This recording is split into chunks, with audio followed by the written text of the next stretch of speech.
Well, good evening, everybody. Welcome to Ellensburg, Washington, USA. So glad you're with us this evening. The local time is 5:47 p.m. And we'll begin the program on Glacial Lake Missoula at 6 o'clock.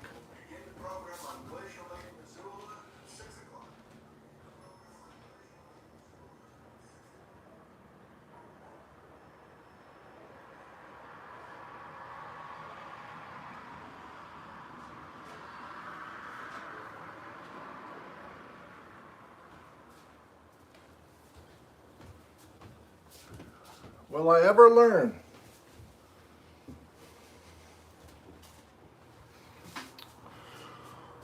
Are we functional this evening, everybody? Testing the audio, testing the video. We'll be beginning, as I mentioned, in 12 minutes or so. Skip ahead if you're watching the replay. This is just chat time. Hello, Japan. 5x5, Collins Jackson family. You say yes, exclamation point. That's terrific. I got the front door open. I got the windows open, minimizing the echo here in the front porch. Hello, Evelyn. Grandpa Carl, hello. Good, I'm glad things are functional for us. It's a beautiful evening, but the backyard is all, there's ladders everywhere and scrapers, and we've got a paint crew who's doing an excellent job for the exterior of the house. We're painting the house. Canceled all of our vacation plans, so might as well spend the money locally. So I asked if they'd be done and we could get all the stuff out so I could set up the chalkboard, and they were still working hard an hour ago, so I was like, oh, it's okay. Plus tomorrow night it's going to be real windy, so I'm going to be in the front porch anyway. So we're here tonight and tomorrow night, at least, hoping we can go back out in the backyard on Thursday night. Speaking of which, let's look at the schedule.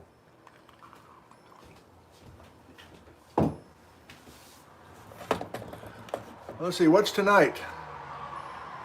Oh, I guess we're talking about Glacial Lake Missoula tonight. That's interesting. Let's see if I can come up with something. And tomorrow night, you're welcome to come back.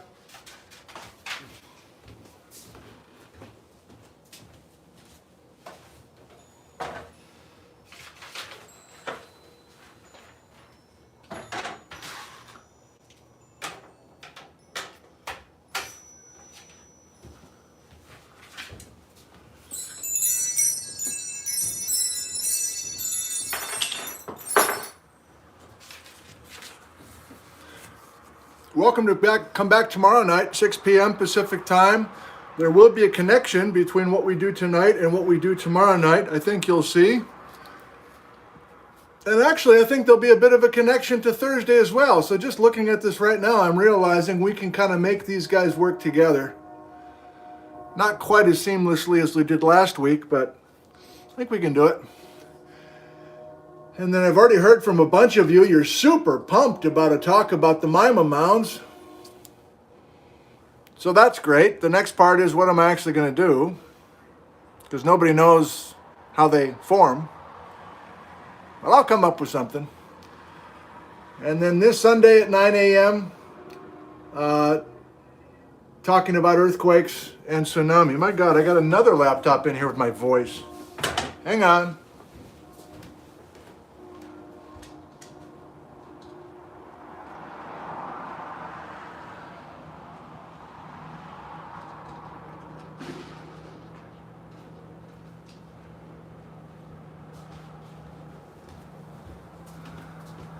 Apparently, I'm very fond of myself. But you already knew that. We got a few minutes. Let me thank a few folks.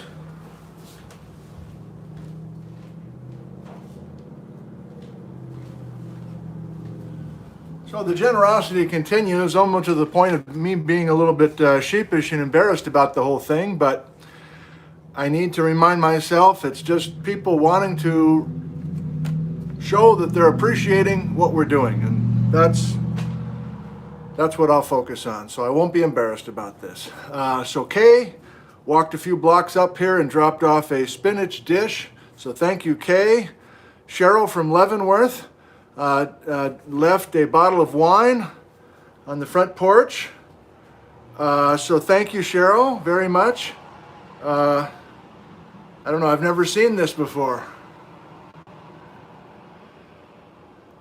So this is called Disaster by Nature.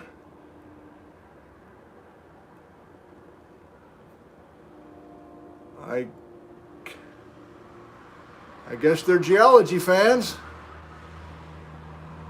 16,000 years ago, that sounds about right. Dirt. So there must be a story with the Columbia Valley 2017 Red Blend people. You see that? The wind just plastered that piece of paper up against the screen. Thank God the screens are in. I would have lost some notes.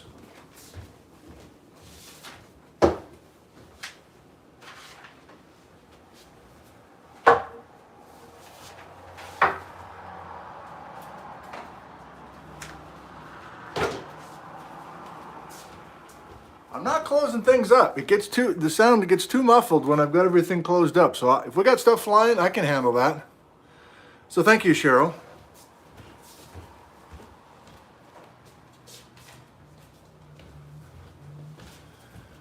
Greg from Tennessee, thank you so much. From Tennessee, you sent some beautiful honey.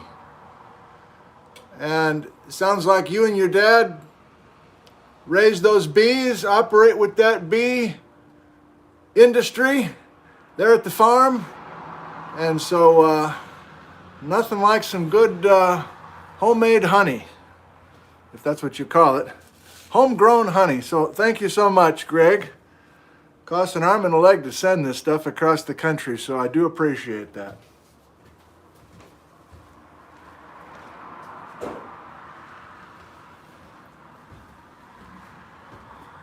So I'm enjoying this just as much as many of you are, and certainly don't, well, thank you for the generosity. How are we doing here? New Zealand, hello. If you've already checked in and I've missed you, I'm sorry. I always enjoy watching the replay. Have you noticed that the replays have been coming immediately these days?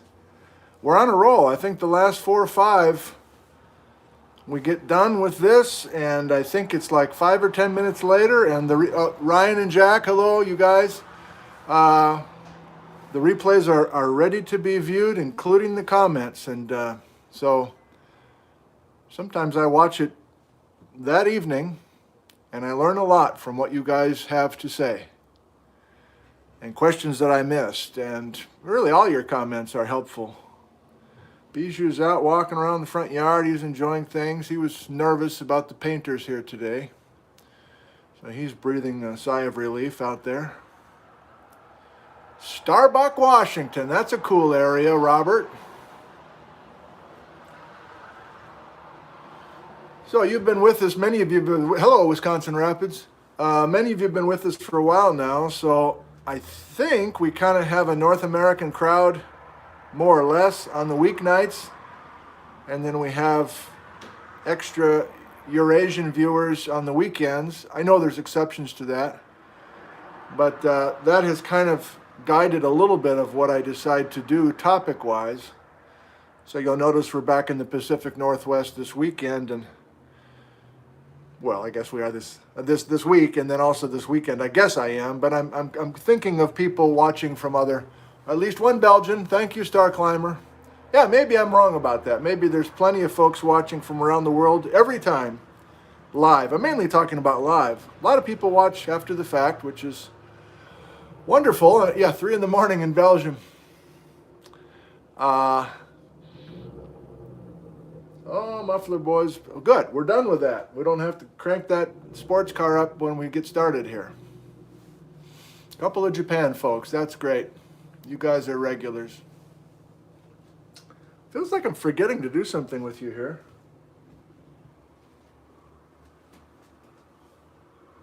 I don't think I am.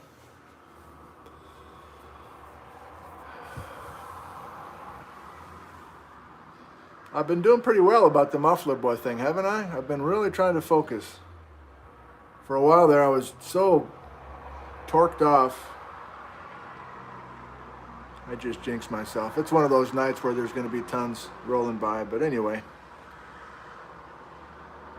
you don't hear it as much as I do, so therefore, I just won't comment on it. Well, we do have a lot of folks from other continents, even on a weeknight here in Ellensburg. That's nice.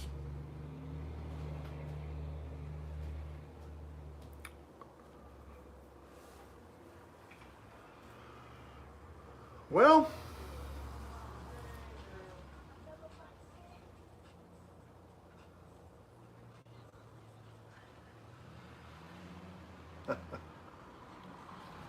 all right, I got 2 minutes. I need to concentrate here, okay? Thank you for joining us tonight. Hope you enjoy the program on Glacial Lake Missoula starting in a couple minutes.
Well, good evening, everybody, and welcome to Ellensburg, Washington, USA. I'm your host, Nick Zentner. I teach at the college in town. I'm a geology fella, and I'm glad that you're with us tonight. The topic tonight is a place in Montana that used to have a huge lake during the Ice Age. You've heard of it?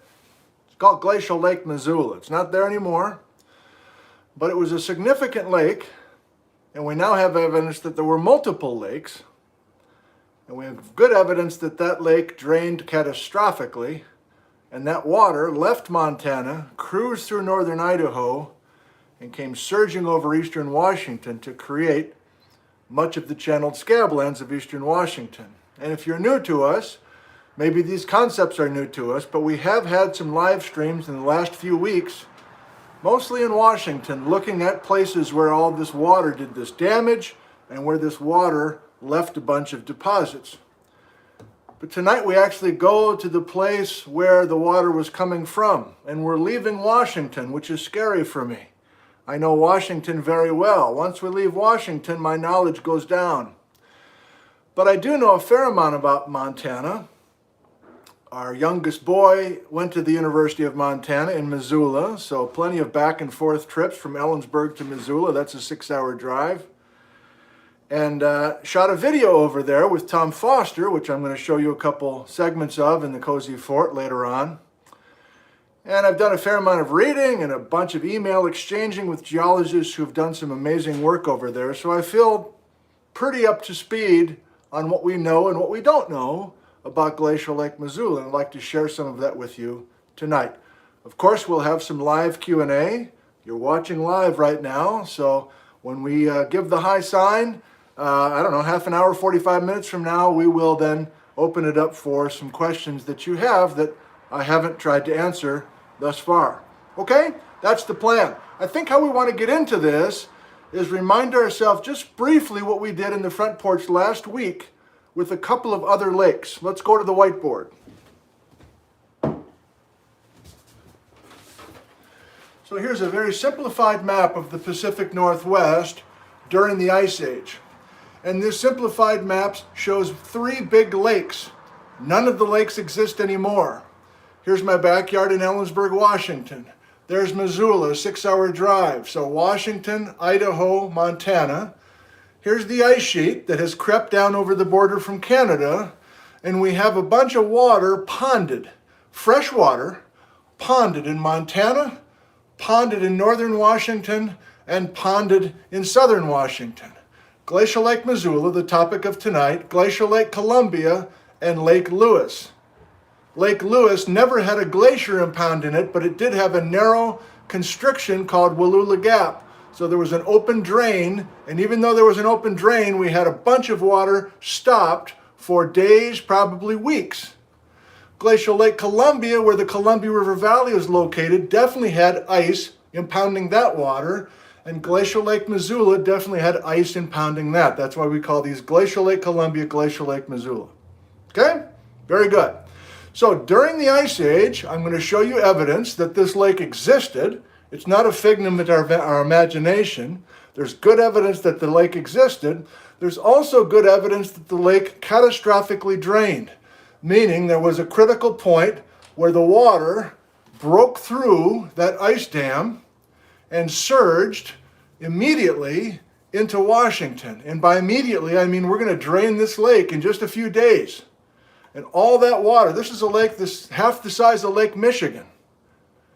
That lake is going to drain completely and surge over eastern Washington. Eventually that water is going to get all the way through Wallula Gap and get all the way to the Pacific Ocean. And again, more than one flood. So last week I thought I would talk about all 3 of these lakes, but once I really got down and dirty with the details, I realized there was too much for this topic to throw it into last week.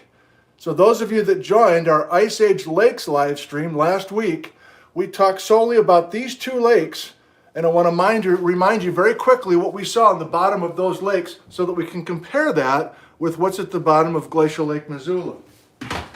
The Ice Age Lakes live stream, that's the carrot cake episode.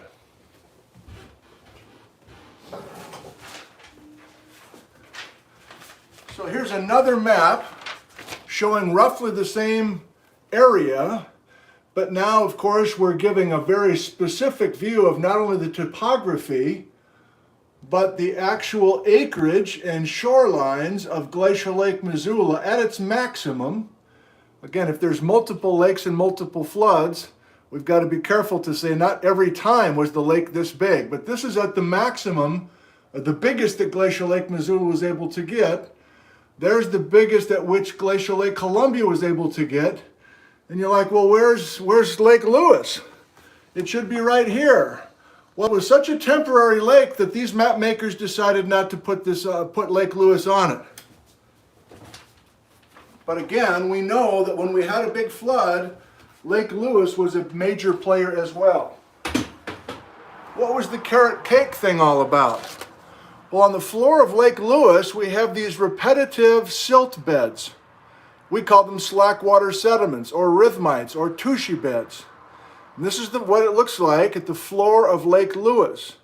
Tomorrow night, using a radix, we'll be able to document how high the water was when maximum Lake Lewis was in effect.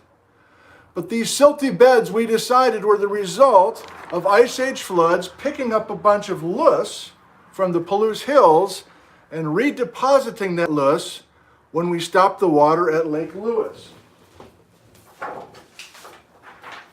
We're still in review phase just to get everybody up to speed so that we can really sink in and understand and enjoy the details of Glacial Lake Missoula. So this is still in Washington. These are the loess hills in brown. Here's where we have this fast-moving water. Why? Because we just had a bunch of Glacial Lake Missoula water drain quickly through northern Idaho, and it races across eastern Washington, picks up a bunch of kitchen flour, and then drops the kitchen flour at the bottom of Lake Lewis, and that's why we have the carrot cake, these repetitive layers of silt. 40 beds at Lake Lewis at Burlingame Ravine.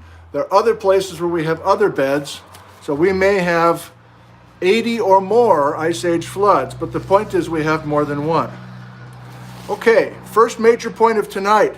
The floor of Glacial Lake Missoula doesn't look like this. There is not a carrot cake on the floor of Glacial Lake Missoula, and there are a number of reasons for that, and we'll get to it in a bit. We also decided that it's kind of like a carrot cake on the floor of Glacial Lake Columbia. In other words, we're leaving Lake Lewis now, where we picked up all that silt and redeposited it. There's plenty of silt in Glacial Lake Columbia as well, but the key difference for the beds of Glacial Lake Columbia is that we had varves. We actually had annual winter-summer deposits, so we could actually count layers in the mud like we're counting tree rings. And in the floor of Glacial Lake Columbia, famously done by Brian Atwater and more recently done by Michelle Hansen, we've been able to put a figure on some specific time intervals between Missoula floods dumping into Glacial Lake Columbia. So,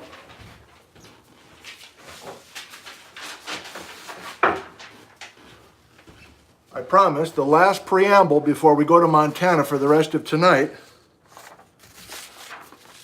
Here are the 40 layers in the carrot cake in southern Washington, and the only absolute age date that we have from those 40 silty beds in the floor of Lake Lewis, a St. Helens ash, a Mount St. Helens ash from 16,300 years ago. So from that, we know that there were some Missoula floods younger and Missoula floods older than 16,300.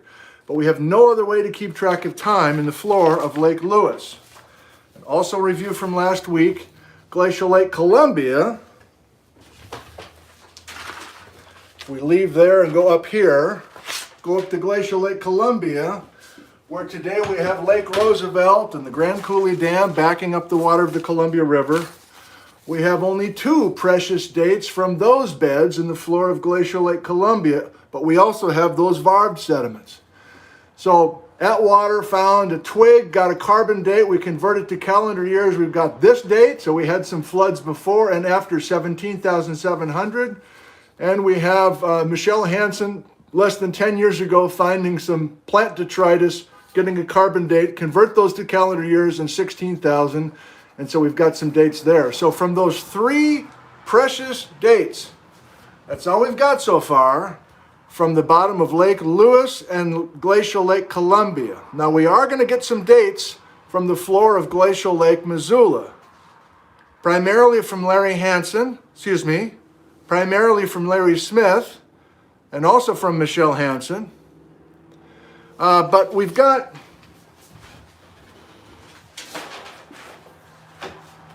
a similar looking sheet that I just want to show you. I'm not even sure I showed it to you last week. So there's a famous exposure right along Interstate 90 as you drop your kid off at the University of Montana. You go right behind the 9-mile exit. I don't know the number. And there's a bunch of beds. If you drive that, if you know that drive well, you know the spot I'm talking about. It looks like a bunch of zebra stripes. Well, those are deposits on the floor of Glacial Lake Missoula. And we have a layer of volcanic ash from Glacier Peak. Did I even say Glacier Peak? I guess I didn't. So this is tephra or ash fall that's been ID'd as the eruption of Glacier Peak volcano north of Stevens Pass in Washington. We have a date on that, 13,600 calendar years, and it sits on top of all of these Glacial Lake Missoula beds in western Montana. You want a really major point from tonight?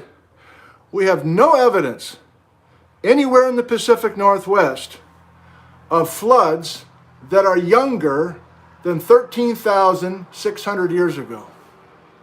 No evidence anywhere in the Pacific Northwest of younger than 13,600 years ago.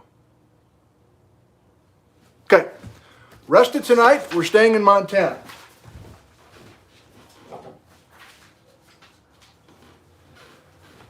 And right off the bat, it's story time. Because I think from this point on, can you do me a favor? The next time you hear Glacial Lake Missoula, I want you to think of one person. And it's not J. Harlan Bretz. I want you to think of Joseph Pardee. Joseph Pardee is the geologist who did the majority of the geologic reports on Glacial Lake Missoula. And the story is even better than that, because Pardee was a Montana guy, grew up in Montana, moved from mining town to mining town with his parents.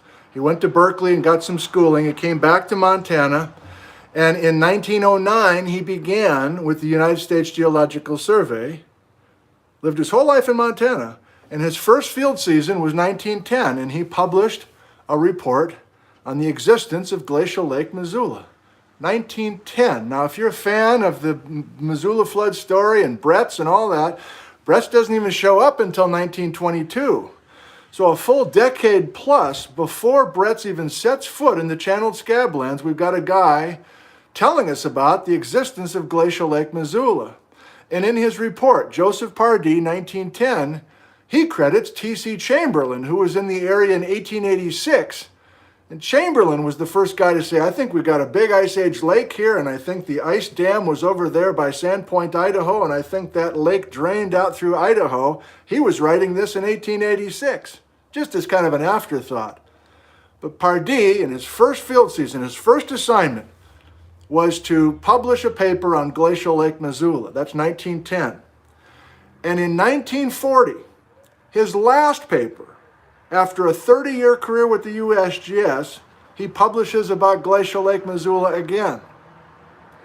This time, in 1940, he publishes evidence for a catastrophic draining of Glacial Lake Missoula. So his first paper, the lake exists. His last paper, the lake drains. And by 1940, Bretz has been fighting all of his critics, and he's an albatross and the whole thing. And Pardee is kind of keeping his mouth shut for the most part, although we'll share some tidbits right now about interplay between Bretz and Pardee. But basically, Pardee retires. He publishes this last paper. He says, I don't care if you make fun of me now. I'm retired. My boss isn't going to give me the business for reporting this. And he documents and presents these giant current ripples on the floor of Glacial Lake Missoula. Okay.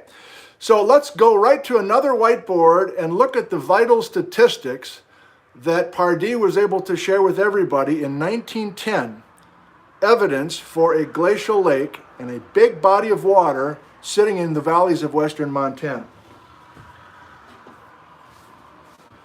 This is me a couple hours ago. I've never drawn this before, but to me it kind of works. So let's soak this in first of all. Do we know where we are? You know what? Actually, you're focusing on this, but I'm going to take it away for just a second. I want to remind you where this ice dam is and where this Glacial Lake Missoula is on a map. I showed it to you quickly, but I want to do it again because many of you are from all over the world and you don't know these areas very well. I presume, or many of us that live right here don't know these areas very well. I don't know these areas very well. So what are we looking at in the whiteboard? A big ice dam and a big backup of Glacial Lake Missoula water. I'll try to get as close as I can and maybe we can be in focus. So this is, let me zoom back. So here's the channeled scab lands, all this, right? Here's the ice sheet in northern Washington. Here's the Okanagan lobes. Or here's the Grand Coulee and Dry Falls. Here's Glacial Lake Columbia that only exists because water can't get down the Columbia because of this ice constriction. But what we're focusing on now, as promised, I'm on my tippy toes now so you can really get into this and I can reduce the glare as well, possibly. And I'll hold it as still as I can for you now. Okay? That's what the ice dam looked like. This is a beautiful map from the Ice Age Floods Institute. We've even got whole mountain ranges submerged. That's why some of these look purple. This is the biggest or maximum filling. This is Glacial Lake Missoula at its deepest. Okay.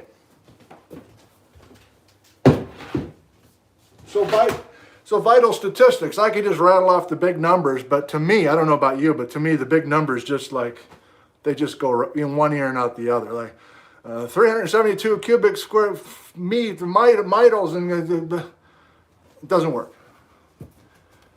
That was gibberish, by the way. So this is a graphic way to report the vital statistics of Glacial Lake Missoula.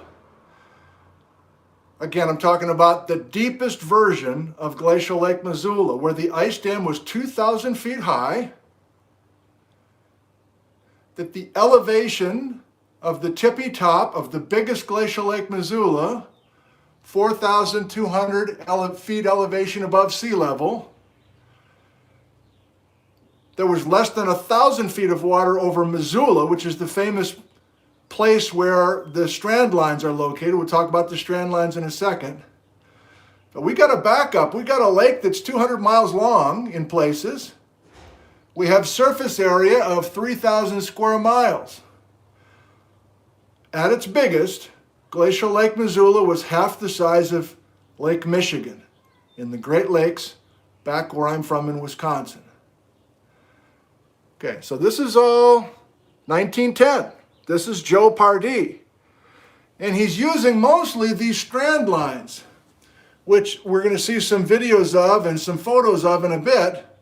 But strand lines are old shorelines that are faint notches that run along the ridge sides. And it's as simple as going to the highest strand line and saying that's the deepest that the lake was able to get. This is a big bathtub, and that's the high water mark in Glacial Lake Missoula. But I can't hold it. I got to get to it right away. There are fundamental questions that remain from Glacial Lake Missoula. And it's not just me wondering what's going on. When we put this video together, and the video that Tom Foster and I shot was 5 years ago this month, and I remember that because my kid was just finishing up, his name is Jack. Jack was just finishing up his freshman year at Montana. He had a great time over there, by the way, physics major. End of his freshman year, he's like, can you come pick me up? Can you bring the van? I got all my dorm stuff to load up. And I'm like, sure. And they're on semesters, so it was like second week of May, 2015. And like, I don't know, week and a half before I went, I called Tom and I said, hey, you want to do a show on Glacial Lake Missoula? And he's like, oh yeah, I got all the photos already. I've been over there. I've been doing all sorts of photography. I've got good stuff for that. And so I worked on a script for about a week, and I was emailing all the geologists that I knew. And I'm going to give you a list of names of people who were giving me a bunch of detailed info, and I'm going to forget some people. Vic Baker, Richard Waite, Jim O'Connor, Bruce Bjornstad, Jim Sheldon, Larry Smith, Michelle Hansen, anybody that I knew of that wrote a scientific paper of Glacial Lake Missoula, and I thought it would be simple as just compiling their best results and putting a video script together. I was stunned that we still don't know much about these strand lines. Basic questions like, okay, there's a bunch of shorelines. Are the shorelines from wind whipping the lake water against the ridge and making a kind of a notch? Maybe, maybe not. You go over there, you can't see erosional cuts. Okay, well then are the faint shorelines more like little deposits, like little beach berms? Well, maybe, but maybe not. How many strand lines are there? Depends on who it is, depends on how you count them. When you hike up those ridges, you can't even really tell you're on one of these strand lines. That's how faint and subtle they are. If you've tried to photograph these strand lines, you know how elusive they can be with changing light and that sort of thing. And more to the point, we don't have any way to date these strand lines. It's 2020. We got a lot of fancy equipment and a lot of smart people. And we just have had nobody figure out, well, this is the oldest and that's the youngest, or that's the youngest and that's the oldest, or each of these is a different lake. Maybe this is all from one lake. I couldn't believe it.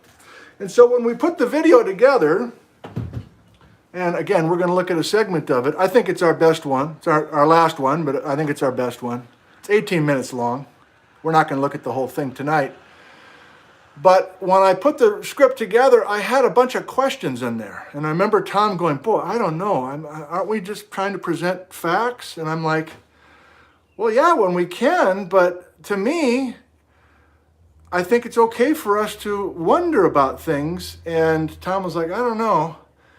And from reading the comments from that video, I think people liked the fact that we kind of called it as we see it today, and implied, more than implied, that there's much that needs to be done.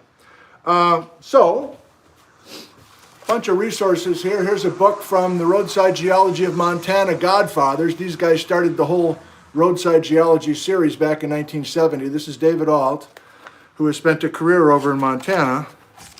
I earmarked one page.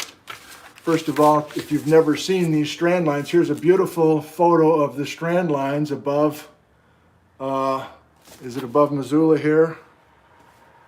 I think so, pretty close, if not. So he picked a day where there was just enough snow to kind of show those individual strand lines.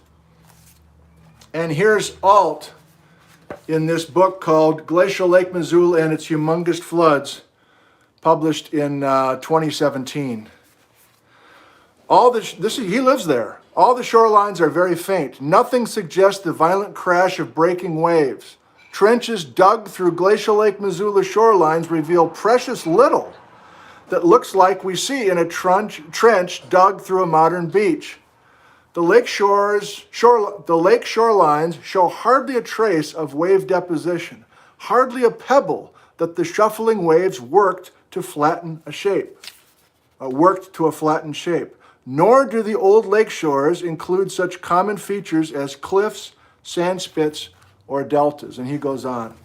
So if you want a good research topic, master's student, PhD, I don't know why we're not working more with those shorelines, unless there truly is nothing there to work with.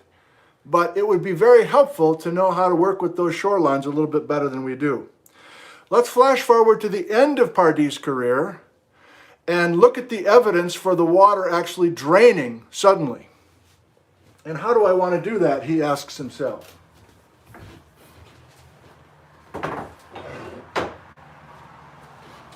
I guess I'll do it verbally first of all. So far, we're imagining a glacial lake, aren't we, that's just standing water, and we are. We just have those strand lines, and that's it. I'm getting hot.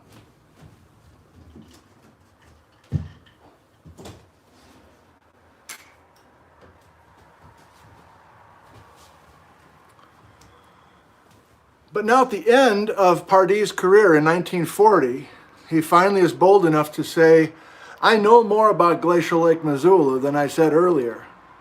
It's not only a lake, it drained in a few days, and that water went west. And he kind of left it to Brett's to kind of follow the baton and to use that as the source of many of the Ice Age floods. But what evidence did Pardee have on the floor of Glacial Lake Missoula to prove that there was a catastrophic draining? Verbally, here we go. Giant current ripples. Ripples that are undulating. We'll show you in a video in just a second. Ripples that are made out of river rocks, basically gravels and boulders. Each ripple is 40 feet high. If you go from crest to crest on these giant current ripples, you're going 100 yards, you're going 150 yards, you're going a football field or a football field and a half between one and the other. And just from that alone, you can do some math and know something about fluid hydraulics to know that you need hundreds of feet of water moving X amount of speed and enough discharge to come through that area and drain that water in a hurry. Otherwise, it's impossible to explain giant current ripples like that.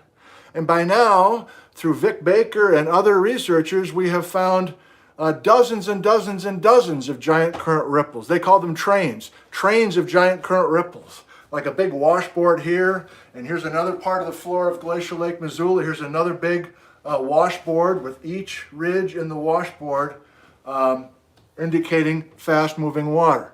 That alone would be compelling evidence. But there's more, and I think this is part that's not usually shared that often.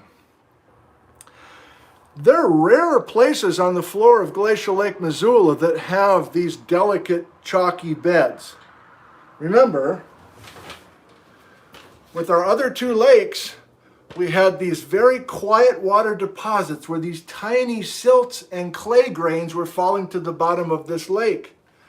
Well, this is different. This is a lake that for maybe 50 to 100 years is a lake, and we do have kind of delicate deposits falling to the bottom. But this is different because we're suddenly going to rush all that water through northern Idaho, and we're going to evacuate the whole basin. And what's left on the floor of the bathtub after that crazy drain of water are huge rocks. So to me, that was a huge surprise.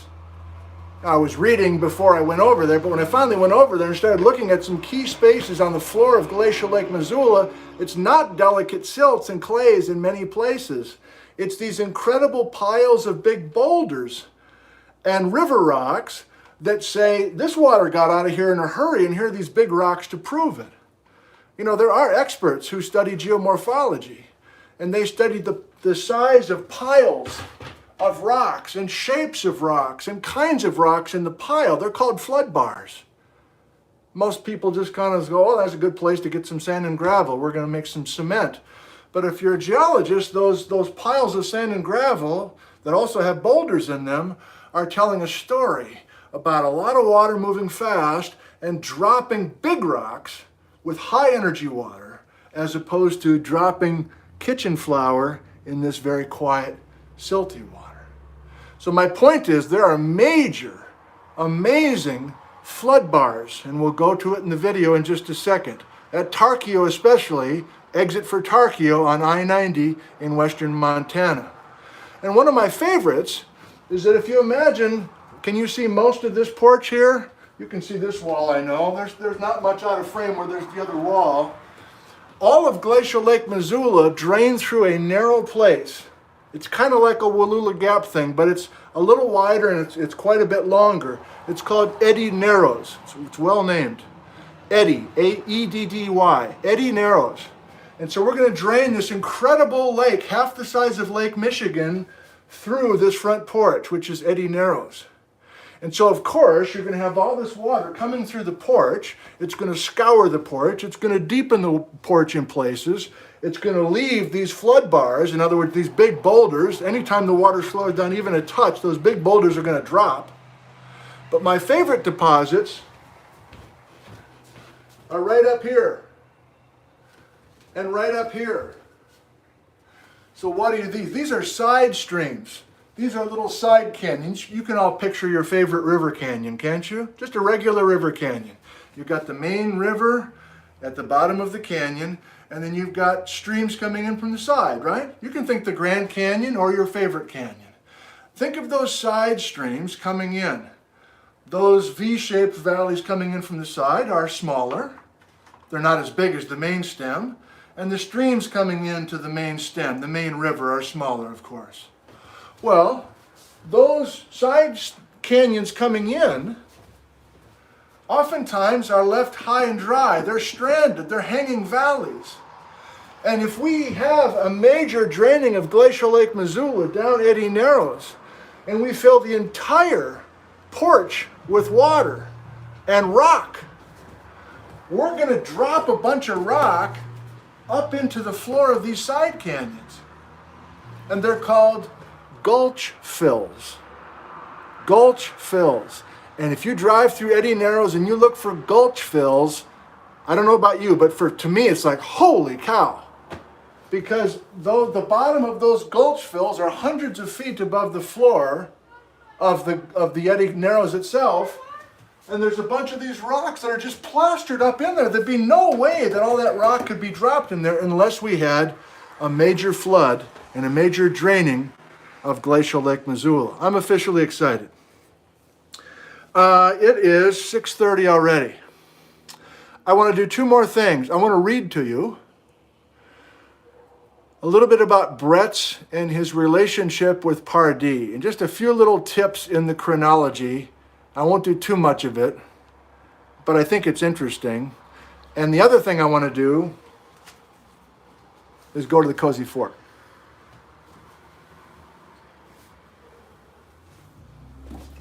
I got all sorts of stuff earmarked here. Oh, yeah. So this is from the always excellent Bruce Bjornstad series, Book 2 of On the Trail of the Ice Age Floods, The Northern Reaches. And Bruce has all sorts of, it's a thick book, packed full of data and information and tips on where to drive and hike, etc. But I really like this one on page 62. And it's right where the ice dam is located.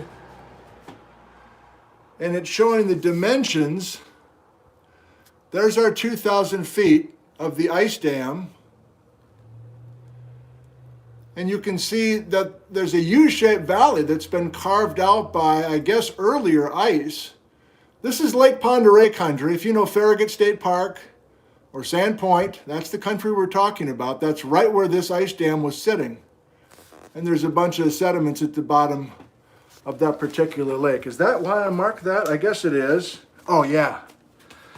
And then I know very little about Spokane's geology, but this is amazing to me, and we may come back and revisit this. This is what it looks like downstream of where you burst the ice dam. And what you're looking at here, why is that focus off? I think we need sunnier days to get the focus to really be sharp.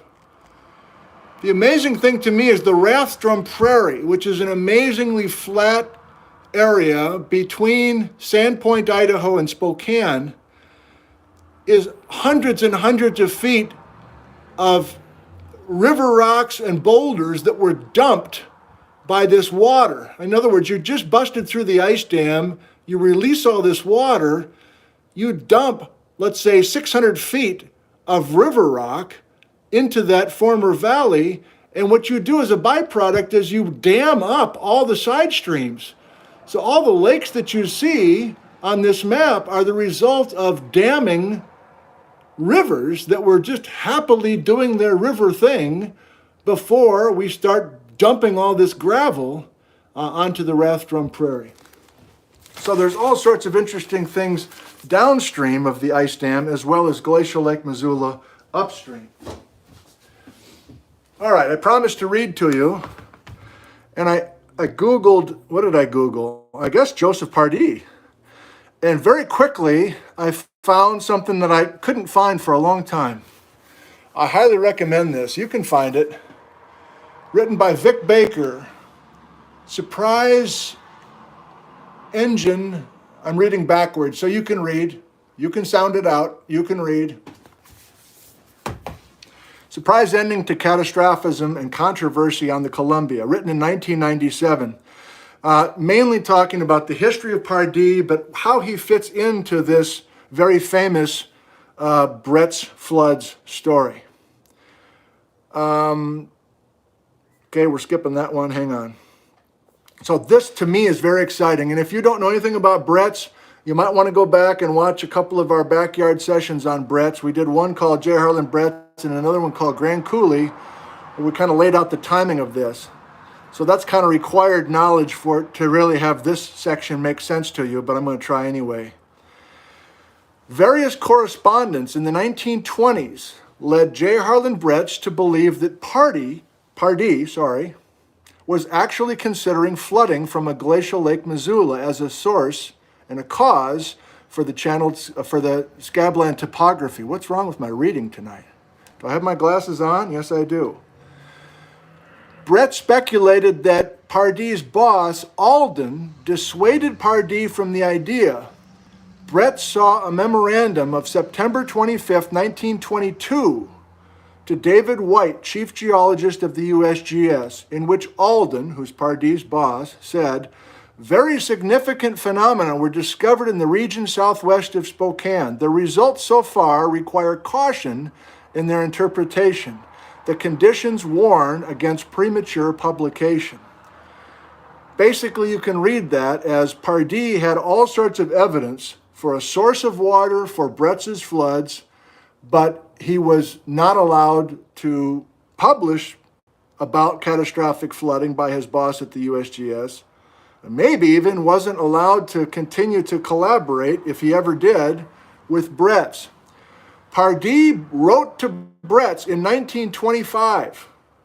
This is 2 years before the famous showdown where Brett's is humiliated in Washington, D.C. by every expert. And Pardee was in the room, by the way, when that terrible meeting happened, according to Brett's, or from Brett's point of view. Pardee wrote to Brett's in 1925, suggesting that Brett's consider the draining of a glacial lake as a possible source for the cataclysmic Spokane flood.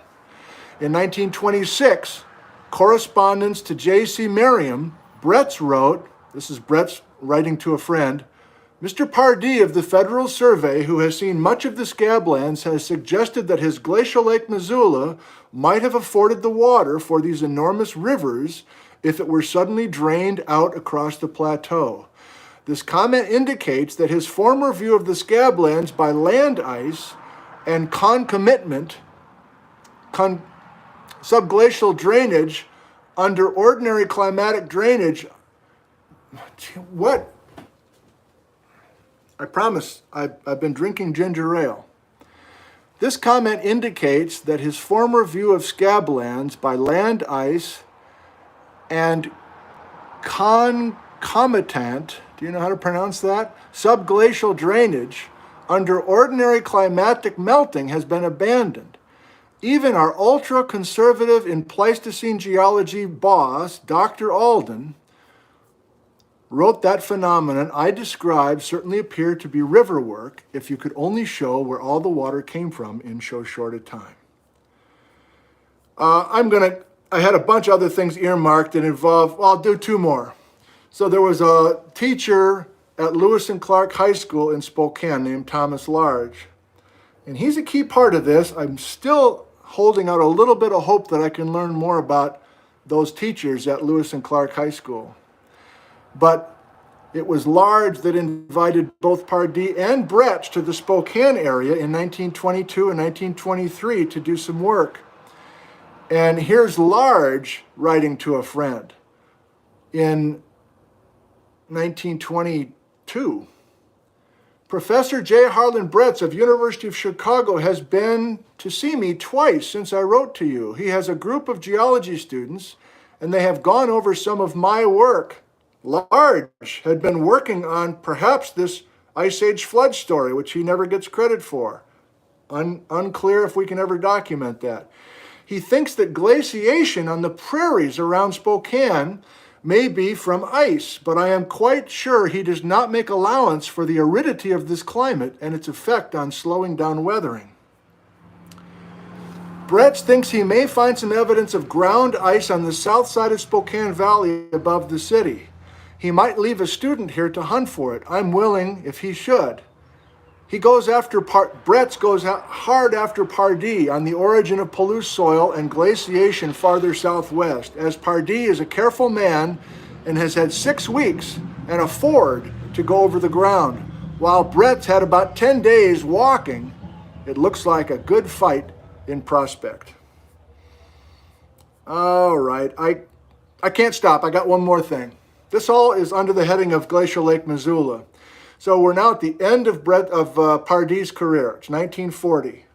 There's a big meeting in June of 1940 at the American Association for Advancement of Science.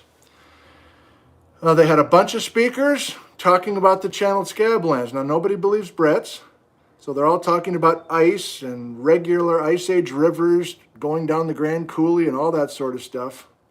Richard Foster Flint is there, blah, blah, blah. And the 8th speaker in the session, 1940, was the recently retired Joseph Thomas Pardee, who rose to speak on Ripple Marks, ? In Glacial Lake Missoula. That was the title. The modest title and low-key delivery were deceiving. Pardee quietly described the ripple marks at Camas Prairie. His work, dating back to before Bretz's study, clearly demonstrate that Lake Missoula was the source of catastrophic floods through the channeled scabland. He noted that about 2,000 cubic kilometers of water were held in the lake, and evidence for this failure of the ice dam included severely scoured constrictions in the lake basin, huge bars of current-transported debris, and giant current ripple marks. However, Pardee did not state the connection to the channeled scabland. Perhaps he generously left that point to Brett's. All right, so that was Vic Baker in 1997 talking about that history. It's time for the Cozy Fort. It's 6:45. I've got 2 short clips from our video that we made.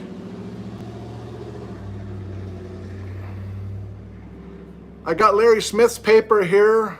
He's been studying on the floor of Glacial Lake Missoula sediments, and he has a bunch of dates from optical stimulated luminescence between about 18,000 and 13,000 years ago for some of those fine sediments.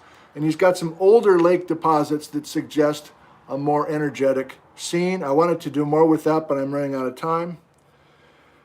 And so we're going to the Cozy Fort. Okay. So cue the Cozy Fort.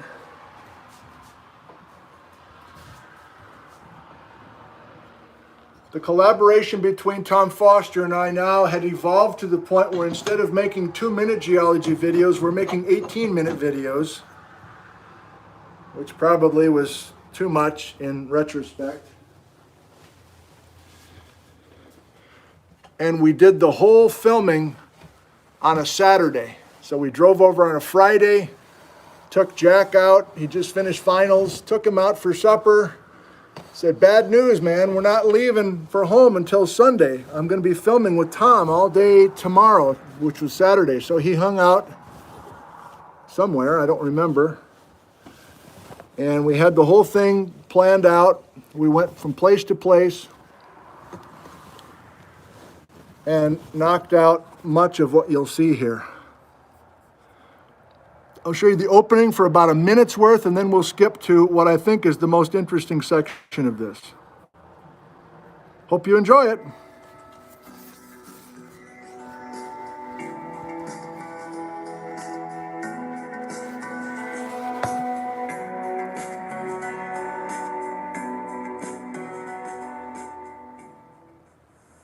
This is Missoula and the campus of the University of Montana.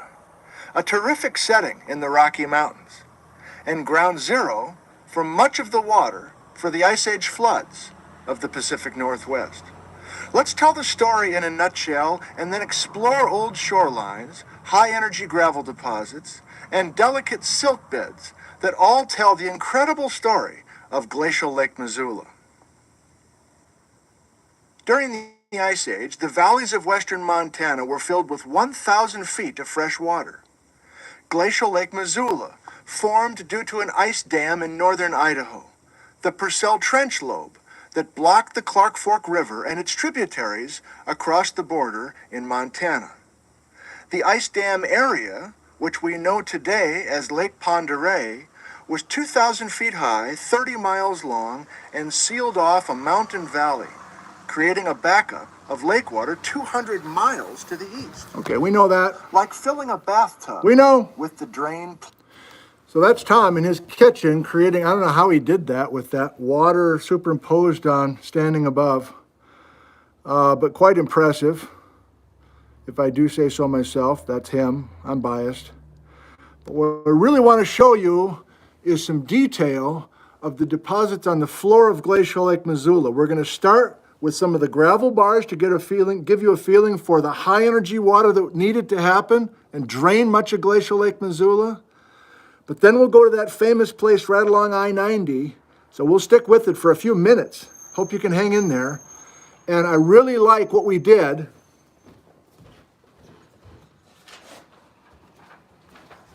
With Tom's photography, we did much of it kind of impromptu once we got on the site. But this is from our discussion last week, the difference between varves and rhythmites and how we can interpret varves being a different story than a rhythmite story. And we'll let the video speak for itself. But this is at the famous 9-mile exposure. I say famous, it's among like a dozen geologists, you know.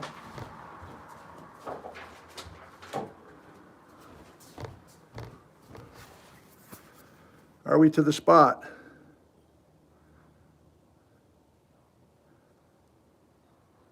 We had the chalkboard over there, I forgot that. All right. Big flood deposited gravels at the bottom of the Clark Fork River Valley. How many floods does this represent? Under the tranquil scene of trees and flowers, the marbles from high-energy floods.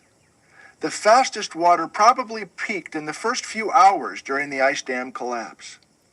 The high-energy gravels are piled thick in places where the water slowed, right after being shot through narrow valley bottlenecks. A giant flood bar at Tarkio, hundreds of feet high and more than a mile long, is composed of fist-sized rocks. In other places, water speeds were fast enough to pluck car-sized boulders from very hard bedrock. Amazing shot. Not enough to convince you? Still not sure that Glacial Lake Missoula drained in a hurry? Well, how about these? Giant current ripples formed on the lake floor as the lake drained quickly. At Camas Prairie, individual ripples are 35 feet high and spaced 100 feet apart. Those are all Tom's photos. Cobbles and pebble gravel shaped into these impressive forms that developed under more than 200 feet of water moving up to 60 miles per hour. Joseph Pardee was the first to study these more than 75 years ago. 4 sets of ripples sit below 4 separate spillways above Camas Prairie. Western Montana's bedrock is different than Washington's flood-scoured basalt. German chocolate cake. Glacial Lake Missoula sat in sedimentary bedrock created more than 1 billion years ago. It's pretty easy to visualize where the lake rushed out of Montana. Today's Clark Fork River flows in the direction that the Missoula Floods flowed. It's a shot from Tom Tabbitt. Rugged, vertical-walled canyons like Eddy Narrows were particularly energetic spots for the floodwater. Get ready for the gulch, Phil. Pockets of flood gravels remain stranded high and dry inside canyons. Gulch fills help show the depth and the speed of the water as it ran the gauntlet downstream to Idaho, Washington, and beyond. The deepest Glacial Lake Missoula was just a few hundred feet shy of spilling over the Bitterroot Mountains at Lookout Pass, where Interstate 90 crosses the Idaho-Montana state line. Instead, the lake drained through the Bitterroots using existing river valleys to the north, and once into Idaho, the flood swung to the southwest over Spokane and the broad openness of eastern Washington. Can you stick with us a couple more minutes? So much field evidence for Glacial Lake Missoula is visible from I-90 between St. Regis and Missoula. At At the exit for 9 Mile Road, one more very important study site. These are famous silty beds west of Missoula, partly because we're still debating the significance of them. These are rhythmites. There's 40 of them here. With that zebra striping, what's the story? Why are these delicate silts still here if this is a place where high-energy floodwater was cruising through? These repetitive layers of silt and mud contain details with important clues. But debate continues on what these layers are telling us about Glacial Lake Missoula's history. Even the terms are confusing. Rhythmites, varves, are they the same thing? Not here at 9 Mile. Interstate 90, from the freeway you can see the rhythmites. Dark, light, from the freeway. Those are the zebra stripes. But within one dark zebra stripe, varves at a tinier scale. Dark, light, those are annual patterns. Dark, light couplet, that's one winter-summer pattern. Varves, rhythmites. Many geologists see the more than 500 varve couplets here as annual layers, like counting tree rings in the mud. But not everybody agrees that these tiny layers are annual. Why not seasonal storms, they say, or occasional debris flows into the bottom of the lake? But the tiny layers are so clean, some people say. Not a root, not a leaf, not a twig, not a gopher hole, no tracks, no cut and fill gullies, very little organic carbon. At least everybody can agree that dark zebra strikes, the dark rhythmites, were deposited at the bottom of Glacial Lake Missoula. The dark bands are mud, the light bands are silt, and the rhythmites get thinner and thinner toward the top. But that's it for agreement. What do the light-colored silty rhythmites really tell us? Do they record lake drainings or lake fillings? The 9 Mile rhythmites sit on top of the high-energy gravels that we talked about earlier. It's looking like the coarse gravels, not these delicate rhythmites, are the record for the truly huge floods, the big drainings of Glacial Lake Missoula. But how many big floods? It's pretty tough to tease out individual huge floods from a big pile of marbles. With so much water speed, it seems unlikely that these soft beds would survive, especially since... So I put a finishing touch on that story.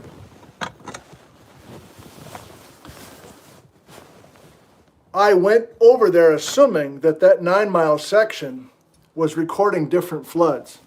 That those zebra stripes I was just talking about were interpreted as massive flood events, just like the carrot cake at the floor of Lake Lewis is interpreted as each flood event. But it's now looking, especially at the dates we have from Larry Smith and others, that that's like an afterthought. All those amazing beds are records of just the last glacial lake. And all the major drama and the major draining of Glacial Lake Missoula was earlier than those beds there. Now that interpretation might change, especially if we can get more and more dates from those deposits. But the story's emerging, and it's not really emerging from those zebra beds and those tiny varves, even though that tells us some important information about the latest stages of Glacial Lake Missoula. I'll finish with this before we go to your questions. Oh boy. This is Bretz's last major publication in 1956, and I guess it's lost to history about why Bretz never just jumped on Pardee's message in 1925. Bretz maybe would have been accepted decades earlier if he had collaborated with Pardee, used those parameters that Pardee was discussing. But you almost get the sense that reluctantly, in the last major publication of Bretz in 1950s, his last 3 pages are talking about the source of the water. And even Bretz now has Glacial Lake Missoula on his maps, whereas all his publications, all those dozens of publications starting in 1923, They all just focused here. Now he's finally incorporating Pardee Glacial Lake Missoula. And yes, Brett's even has a hand-drawn map of those giant current ripples at Camas Prairie. Okay, I lied to you. I got one more thing. Bruce Bjornstad, I keep mentioning him because he, I think, more than anyone else, has made this Ice Age Floods info accessible and so well done to the public. Has a new book in the works, and he asked me to review one of many reviewers to give him some feedback. And in the process, he just sent me the second version that he's hoping to get past the publisher. And I said, can I show some of these, even though the book hasn't been published? He's like, yeah, I think that's all right. Thanks for sharing what I'm doing. So he doesn't still know, but he's hoping for Christmas. You can look for a brand new book called Ice Age Floodscapes of the Pacific Northwest, a photographic exploration by Bruce Bjornstad. And you're like, well, didn't he just write those two on the Trail of the Ice Age Flood books? Yes, he has. But the gimmick with this book, and I think it's his best, is that he not only has his wonderful text, but he has all these photos taken from a drone. Not video, but photos from a drone, tying it to his wonderful maps that he's created earlier. And so look here. He's in a drone over the giant current ripples. And he's got his trademark precision, his stats, his text that's so rich. But for many of us who are visual people, we need a combination of the facts and figures, the stats, the references, but we also need some really sexy maps and some sexy images, especially if taken from a drone. The last one is Eddie Narrows. So Tom Foster was doing some of this, but he didn't have a drone. And so Bruce has kind of expanded along those lines. Okie doke. Uppercase, questions, let it rip.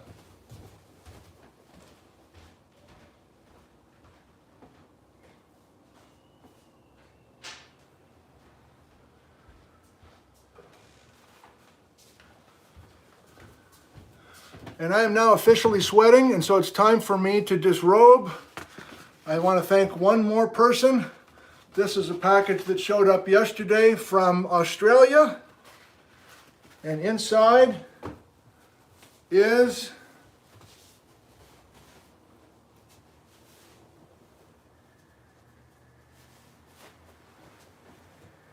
a shirt that says,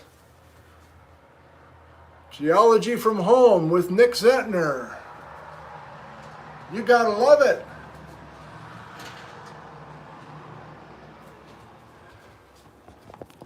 So thank you, Kathy. That's very sweet of you. Question time. Scroll back, get on the right scroll bar, don't let go. See what we can do here.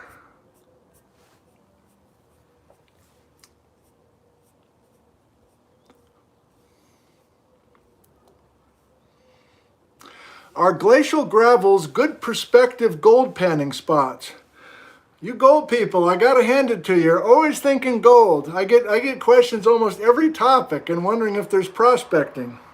I know of no gold associated with any of the Ice Age flood deposits. And even if there are little deposits here or there, I can't imagine they're concentrated and making it worth your while.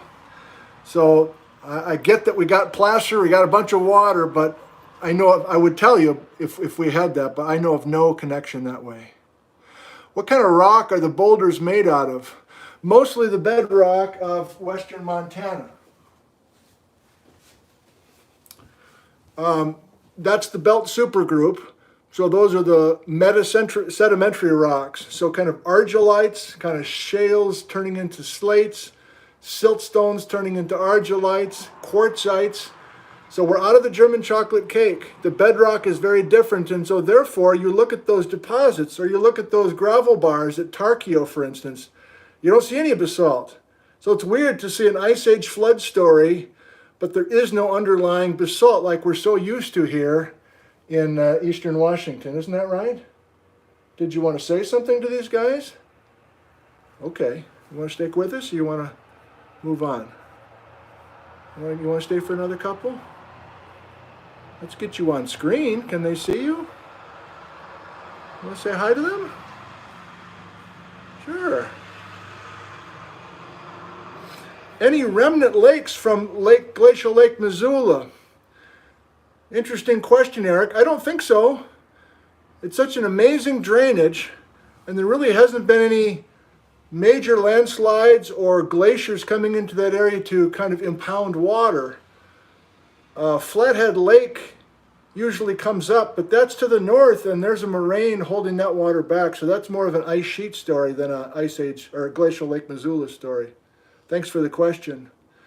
How long is the estimated time frame between the top of the rhythmites to the heavy gravels associated with the biggest flow at the bottom? Do they correlate with the stair steps in the bathtub? We don't know the answer to that question. It's an excellent question, Ozone Fine Art. It's almost impossible to get dates out of a pile of gravel, number one. So the heck of it is you're getting your dates from the quiet water, and you're getting the dates from quiet water in Washington after you drain the lake. But to be in the lake and have a draining event, I don't know how we can answer that question. And then since we can't date any of the strand lines, those shorelines, like I'm not kidding, there's no dates out there for those strand lines. Not even a relative. You can't even use superposition necessarily. In fact, you can't. The logic is that the youngest strand line is the highest. Is that even right? No, that's not even right. Don't know. Would love to have somebody figure that out. And I feel like I'm pretty much on top of the literature. I mean, I'm happy to report when I am way out of reading. But, you know, as recently as a few years ago, I felt like I pretty much had everything looked at, and the information is just not there, which is surprising. What is the current theory about the formation of Lake Pend Oreille? Glacier or flood erosion? Thank you, William. I'm no expert of northern Idaho, but we have repeated ice sheet advance, and then we have repeated ice dam failures through there. And we have such a deep, scoured bedrock basin that if I had to pick between the ice and the floods, I guess I'd pick the ice. I don't really see the floods carving there. I see the floods being released once we break up the ice dam. But the more I think about it, the more I'm not sure I have the answer for you. Thanks for the question anyway. Are you familiar with Randall Carlson? He's not keen on the superposition that the pressure on the top of the ice dam raising the melting point and starting the collapse. I am familiar with Randall Carlson, not in person, not by email, but I've seen him on Joe Rogan, for instance, and plenty of people send me links to his videos. I subscribe to his channel. I must admit I don't get very far when I'm listening because it doesn't feel organized enough for me. It's just a kind of it feels like a rambling discussion, and I need to know what the data is, and I need to know what the interpretations are. And since I never hear that from him, I lose interest, to be totally honest about it. And I know that I know enough about Randall to know that he is a big proponent of Younger Dryas and Younger Dryas impact. And early in this live stream, that's why I pointed out that we have no dates here in the Pacific Northwest with this flood story, with this ice dam story, with this ice dam breaching story, with Glacial Lake Missoula. No dates that are younger than 13,600 years ago. And I know Younger Dryas impact is 12,800. So I don't understand why we're even talking about a connection. The dates don't work. Evelyn, age 7, why are the layers different color by the season? Good question. As I've been explaining, this is biology now, Evelyn. But as it's been explained to me, you have a varve that's kind of a dark brown, and then a varve that's light brown. Dark brown, light brown, dark brown, light brown. And the darks are the winters, and the light browns are the summers. And the darks are the winters because there's a bit more organic decay. It's cold, the water's cold, it's frozen maybe, and we have some of that material falling to the bottom. And now that I say material, the folks that know these varves the best, or those sediments the best, like Jim Sheldon over in Montana, there's another person I can't think of at the moment, they say there's no life. There's no evidence of much life in this lake. So Evelyn, I'm not really sure what the dark stuff is versus the light stuff, but that's how they interpret it. Thank you. Larkin Goes Hiking asks, could Glacial Lake Missoula being frozen over for most of its existence be the reason for the lack of expected beach features because there would be no waves to cause them? That's an interesting thought. It was a cold time. So are we frozen over much of the time? I mean, I was stunned that you hike up to the big M above the campus of University of Montana.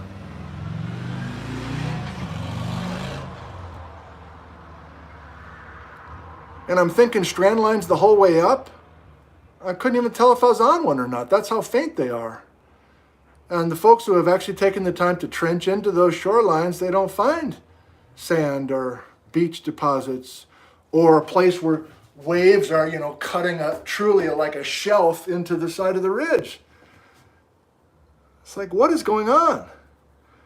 Patrick, age 6, is the highest strand line the oldest? I don't know, Patrick. Can you count the varves to know how many years between silt layers? Yes, and that's been done. But I got to tell you, Patrick, there are some geologists who don't believe they're varves. I mean, we just did the video, and most of the folks I talked to and most of the papers I read talked about varves there. But there's a few that say, I don't know if those have to be varves. Can't they be little mini debris flows or some sort of rhythmic whatevers in between the silt beds? It's almost like Sunday morning now when we're trying to find evidence that everybody can agree upon. We got strand lines, we can agree on that. Did Glacial Lake Missoula have icebergs? Yes, and the reason for that is we have major drop stones. So in places where we do have the floor of Glacial Lake Missoula and we do have the quiet water, so you can kind of imagine, I don't know the geography of western Montana as well as I could, but you can kind of imagine main valley bottoms where Glacial Lake Missoula sat as being scoured out. Like those big drains took a bunch of those delicate layers of carpet out of there. But kind of out in the arms, the kind of edges of this, you noticed the shape, didn't you?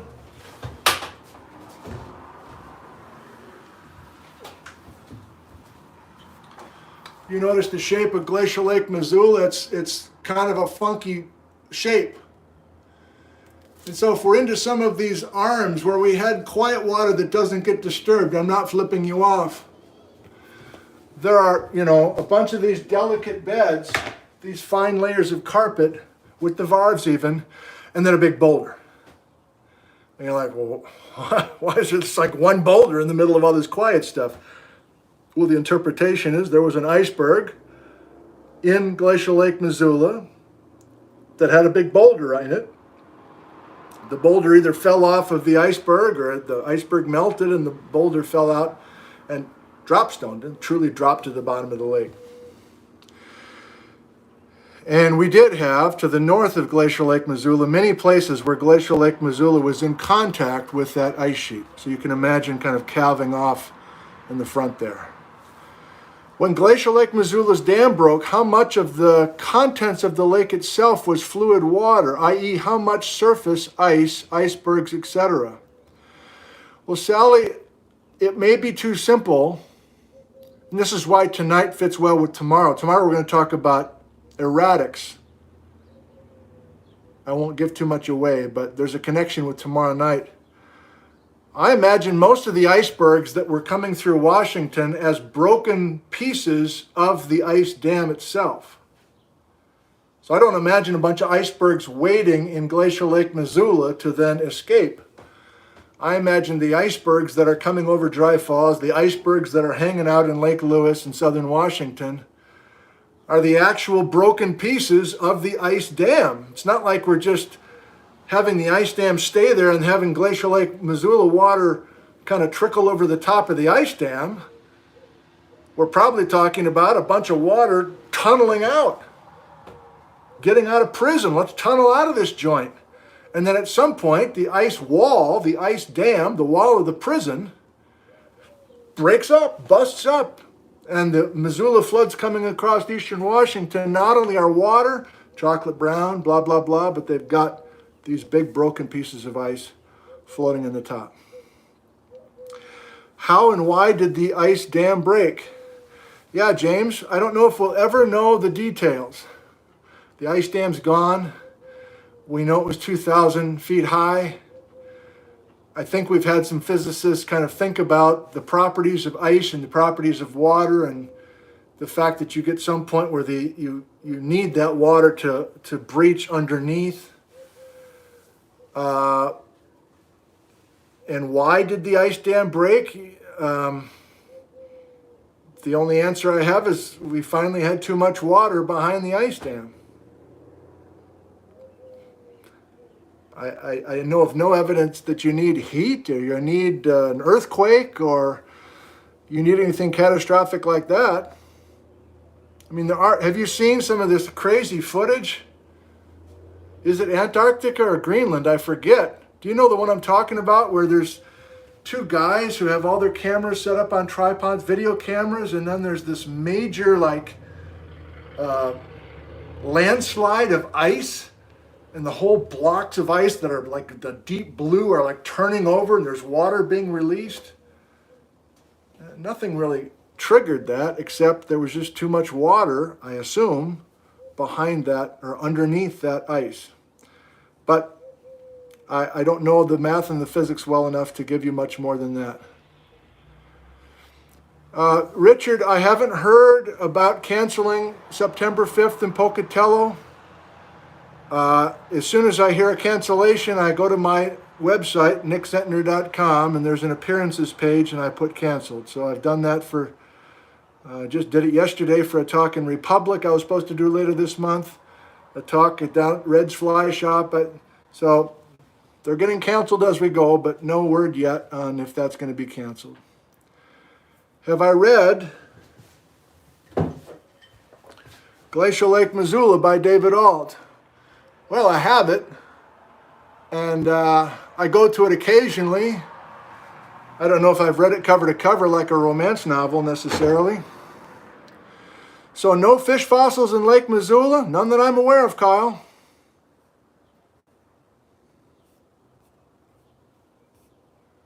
We pretty much there?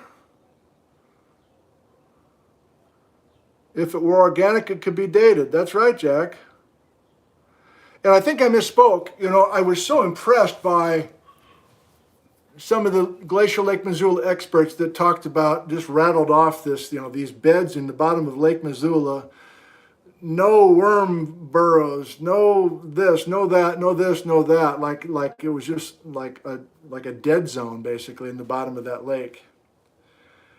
And I think I misspoke by saying that was the same case with the beds of Lake Lewis and Glacial Lake Columbia. I think that's incorrect. I think there is some signs of life, not huge fossils, but signs of life in the floor of Lake Lewis and Glacial Lake Columbia. So I may have misspoken last week. Cheryl, I've never really thought about Glacial Lake Missoula being frozen over. I guess it makes sense, but can I think on my feet? What evidence would there be for it being frozen over much of the year? I don't know if we have any evidence to say for sure yes or no.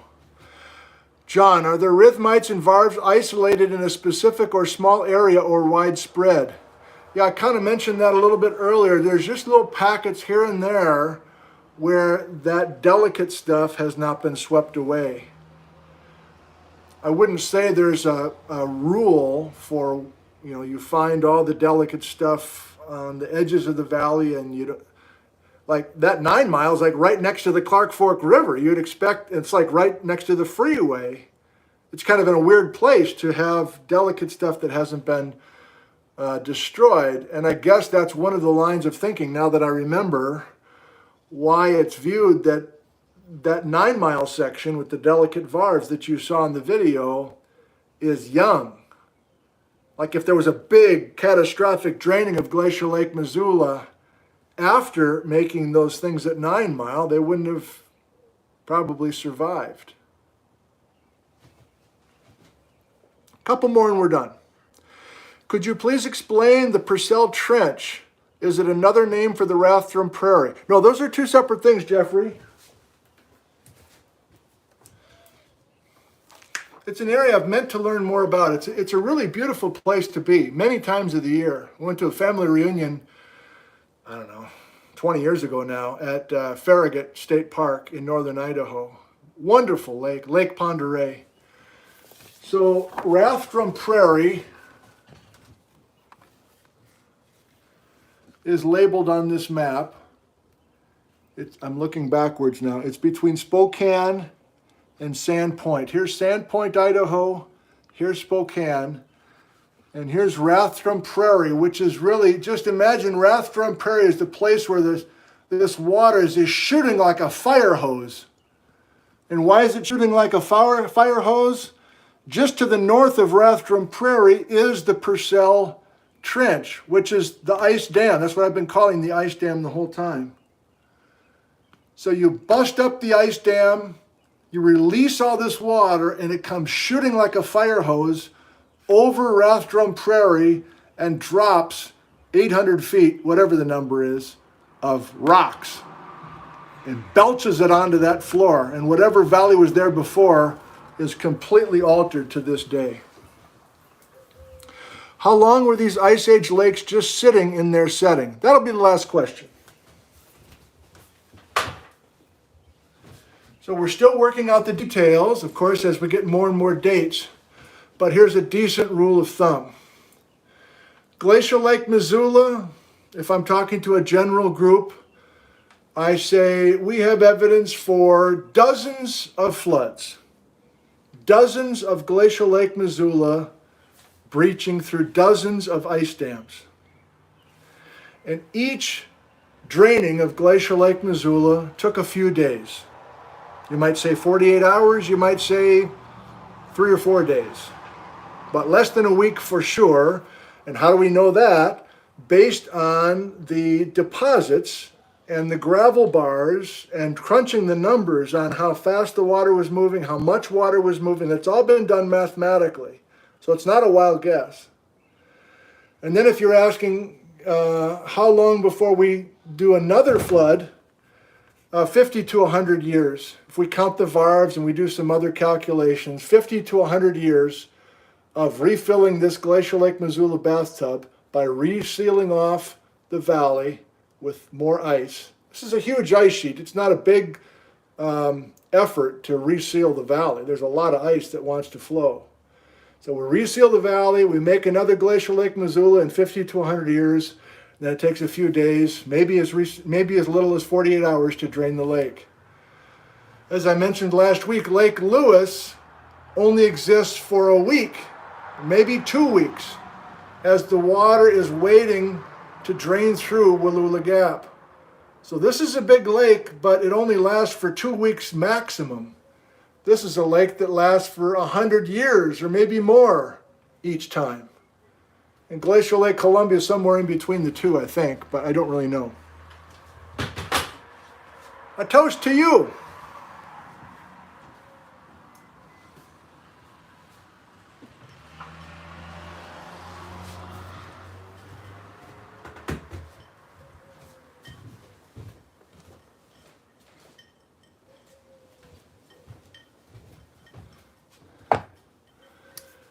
Tennessee honey. Ooh.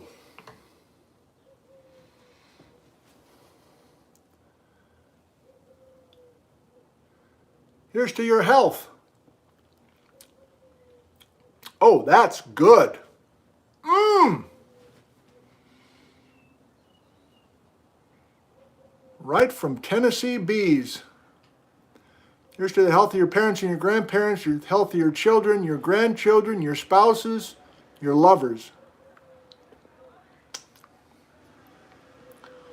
Here's to the health of everyone in your community, the health of everyone in your county, in your state, in your province, in your canton.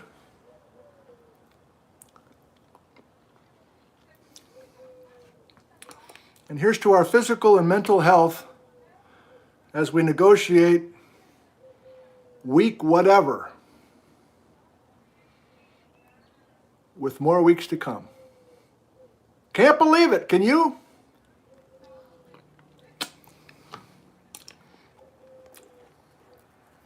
We'll do what we can. Oh my God, that is amazing. Thanks for joining us tonight. The rest of the week looks like this.